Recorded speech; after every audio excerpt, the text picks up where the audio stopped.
नमस्कार, मी doctor Datta Kohinkar, mind power trainer, प्रमुख विश्वस्त विश्वशक्ती इंटरनॅशनल फाउंडेशन. आज जगद्गुरू रामानंदाचार्य नरेंद्राचार्यजी यांच्या प्रेरणेने या भागामध्ये पुण्यामध्ये युवा पर्व आयोजित करण्यात आले होते. या पर्वाला युवकांना मनोबल वाढवण्यासाठी, मोटिवेशन देण्यासाठी मला आज या कमिटीने बोलवले होते आणि खूप छान आणि सुंदर कार्यक्रम झाला. आणि ज्या प्रकारे युवकांना घडवण्यासाठी जे परिश्रम करत आहे त्या परिश्रमाला माझा साष्टांग दंडवत. आणि आध्यात्मिकता ही काळाची गरज आहे. आध्यात्मिकतेशिवाय माणूस जगूच शकत नाही.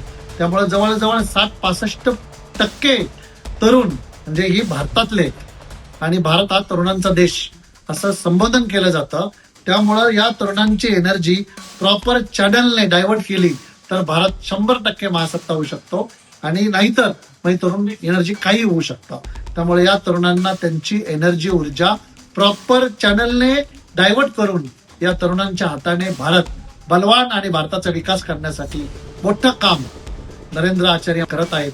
त्यांचे लाखो करोडो शिष्य या भारतामध्ये काम करत, या कामाला मी साष्टांग दंडवत करतो. आणि फार असे प्युअर सोल असतात जे मानवांच्या सुखासाठी या पृथ्वी तलावर अवतरत असतात.